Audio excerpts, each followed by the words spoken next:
Greetings and salutations on this beautiful day. I hope everybody is doing well.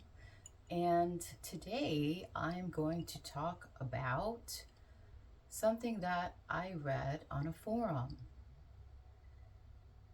This person obviously, was struggling with typical INFJ things like not having friends or having a hard time connecting with other people, and also wondering if the people that interact with us actually like us. I really liked how this person was trying to get to the root cause of the situation and is trying to expand his awareness on, how to interpret life. So I feel like, and I might have made videos on this before, but you know me, I have a tendency to revisit topics because I acquire a different angle, and it's like things are so complex, right? Because you can look at the same object and, depending on where you're looking at the object, you can discover different truths every time, right? And that's what life is. Have you heard the story? I'm probably going to slaughter it, but I'm going to tell you what I remember of the story so you can kind of grasp what I'm trying to say or explain to you as far as like different perspectives and things like, and how people interpret life. So there's like, I don't know, four blind monks or four blind men, and they were presented with an elephant. So one man grabbed the elephant's tail, one man grabbed the elephant's trunk, one man grabbed the elephant's foot, and one man grabbed the elephant's ear. And they were all asked to describe what they were feeling, or they were asked to interpret what they were like touching or experiencing, right? And because these blind men were holding different parts of the elephant, they all had different interpretations on the same thing. So I think this also applies to life and people's opinions and people's perceptions and people's opinions and all these things, right? And that's why I say they're half truths, they're partial truths, they're fragments of truth. But in actuality, they are correct, but they're not seeing the full picture of things. So to proclaim that, like the man holding the elephant's tail, to proclaim that that's what it is and that's all that it is kind of a little delusional, you know? And that's why for me, it's just like I like to acquire as much fragments so that I can see something from a more holistic space, like I'm not going to just like hold an object and then just look at it like that and proclaim that's what it is, when in actuality you can turn it and see it from different angles to discover more of truth, I suppose. Anyways, that was a long, strong example, but let's get into it.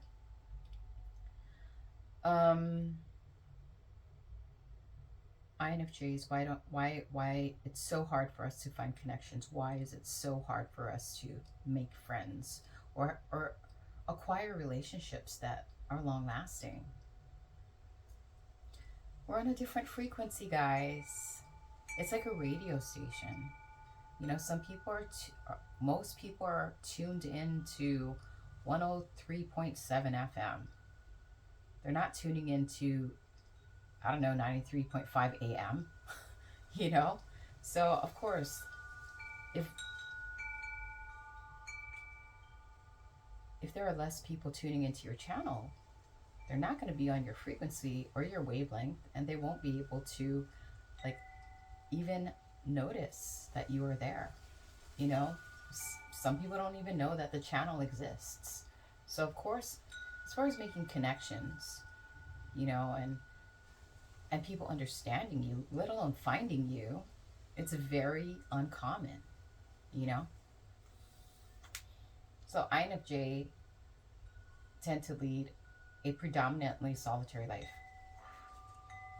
And what I mean by that is like, yeah, we could be surrounded by people, but as far as our inner landscape, it's really hard to find anyone that is interested, can comprehend it, can go that deep, you know? So I think because we fought a battle with ourselves for so long, because we like look outside of ourselves and we see how like people, you know, there's people out there that do have close relationships, or you know, there's a sense of camaraderie, and here you are standing like a lone wolf on your own, and you're just kind of like, how come I don't have that?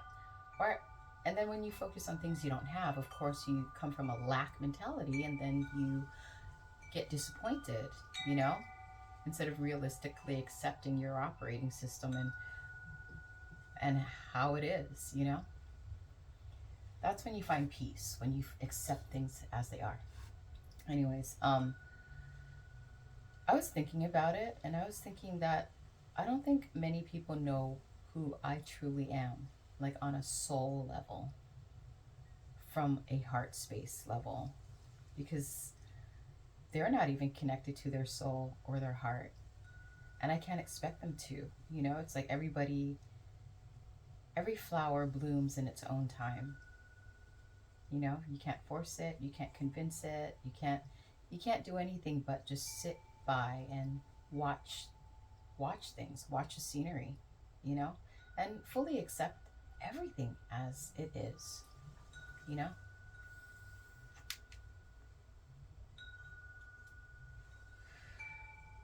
I feel like when I go into the world, I don't think people like me per se. I think they like how I make them feel. I think they like what I can do for them. I think they like my generosity, you know, how I can elevate their energy or their experience. I think that's what they like. But as far as liking me as a person, I don't think they do. They don't even know who I am. They don't even know who they are. So how can they really like you? I mean, it's something to ponder, you know? So people like, as far as me and my experience as an INFJ, I don't know that people actually like me. I don't know that people actually love me. I think we've been force fed these delusional stories and belief systems that surround the word love, but does anyone really know what love is? So if somebody proclaims to love you, do they really love you? Do they even know who you are? Do they even know what love is? Do they love themselves? Because you can only give someone something that you've already acquired within yourself. And I feel like a lot of people haven't even acquired self love. And then, you know, it's really interesting. So I think people like to keep me around because my energy is elevating. You know, it sheds light on the dark. And that's why people say, you know, like, continue to shine. What do they mean by that? I feel like somebody who shines is like the sun. You know, they bring their light into dark spaces. And light is light. You know, it's not dense. So whenever you shine your light, you're breaking up that density and making that person feel lighter. You know, so yeah, I think people like the convenience they have when they're surrounded by my energy. But I don't know about you guys, but a lot of people have taken me for granted throughout my whole life. They've backstabbed me, they've dropped me, they've abandoned me, yeah, I've been through a lot, guys, and I can still sit here and smile, and I can still be very thankful for so many things in my life. You know, that's light. Isn't that what enlightenment is? Enlightenment is someone who has shed light on the darkness and they can see things clearly. You know, like we like to think that, you know, or when we think of the word enlightenment, I don't know about you, but for me, I immediately envision a monk in a temple in solitude, at peace, at complete peace and ease with himself. Why do you think he has acquired that? Why do you think we would interpret him as being enlightened? It's probably because he's shed light on the darkness and he can see things so clearly and he can understand things so deeply that he becomes unbothered and undisturbed, you know? Like for me, I think I've gotten to a place where I've shed so much light on dark spaces that I absolutely cannot hold a grudge or be angry or resentful towards anyone anymore because I understand why they did what they did. You know, everybody is doing their best at, you know, their level or degree of understanding. And I've covered this in previous videos as well. Um, but I've also come to the conclusion that, and this is, I think I'm still growing into knowing that, you know, I can love someone, but I can also set firm boundaries. And I think that's important. This is something I had to learn, boundaries, and tell them that I will no longer accept the way you're treating me. I will no longer accept your lies, your lack of accountability, um, your unwillingness to respect me. You know what I mean? And I have no problem walking away and saying this is no longer working for me and respecting myself enough to just leave. It's not even a door slam anymore, you know? I think INFJs do the door slams when, you know, as a defense mechanism in their earlier phases because that's the only way they know how to protect themselves because they are overly giving and overly generous and they are the caretakers of the world, you know what I mean? And nobody has taught them any other way but to slam doors on people who concurrently hurt them over and over and over and over again, you know? But as you get older, you just kind of recognize that, you know, people are living life in the best way, in the best way they know how. And they're also projecting a lot of their traumas onto you and everyone else, you know, because they're not willing to do the inner work. That doesn't mean you have to be a casualty of their war, though, you know? So for me, I don't know, I've definitely gotten to a place where I'm just tired of dealing with people who don't appreciate me. You know, they only appreciate what they can gain from me being in their lives. You know, and it's very tiresome and it's boring, you know, because these people will constantly unleash their unhealed trauma and pain on you and then blame you for it. And it's tiresome. It's so tiresome to be around these people. It's draining. It's a battle you can never win because these people are at battle with themselves and they don't know anything else and they're not even trying to heal themselves. So it's boring. Like I was thinking to myself today, like, you know, when you like are on YouTube or watching television, I don't really watch television anymore, but and then ads just come up and pop up and like try to program your subconscious with nonsensical data.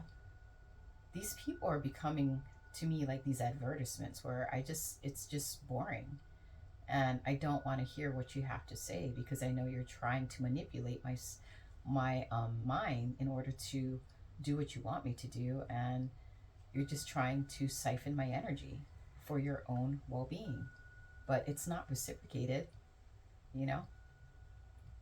I don't know. I know this kind of sounds like I am venting, and I am venting because I'm sure there's other people out there that feel the same. And I think the remedy for this is one, to recognize that they are blame shifting and gaslighting and manipulating you. And it's really sad because it's the people that are closest to you that do this. People that you would never conceive of them doing this to you. You know, it's like you let them into your inner realm and they absolutely decimate you. I mean, I understand it's necessary for me to grow into awareness, but I'm not going to like disregard the fact that it's still painful and it's very hurtful and it's tiresome, you know? Um, you gotta just acknowledge that, you know, that they are manipulating you. They are trying to siphon your energy. Um, a lot of their projections, like for instance, if you feel like you're not appreciated or you're taken for granted or, you know, you're not good enough, that's their projections. And they're making you feel that way so that they can control you. And that's why taking back your power is so important, you know, and being aware. Absolutely. Being aware of what you're dealing with, of what's presenting itself to you, so that you can move accordingly, you know? We're not doormats, guys. And we're not here for people to siphon our energy and take us for granted and make us feel like used and abused, you know, and then keeping us in a fear state of mind where like you don't want to lose. You gotta lose. You gotta let go. You gotta let go of things that no longer like have your best interest in mind. You have to let go of things that are binding you down and holding you down and holding you back. You need to do that so that you can ascend, you know?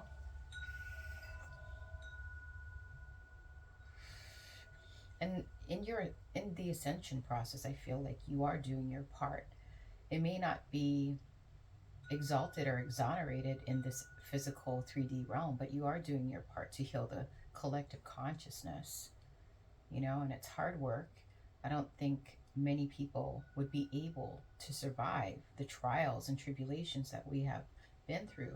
I don't think many people would have survived the fires that we had to burn in, you know, to purify ourselves. I don't know, I'm just really tired, but I'm thankful. Thankful that I am aware, you know. Anyways, I don't know if this video is worthwhile, if it made sense, but thank you for being here. Literally, thank you for being here on this earth during this time and being you and doing the work and being strong and resilient against all these people that are obviously trying to tear you down or hold you back from your greatness and your divinity, your divine right. You know what I mean?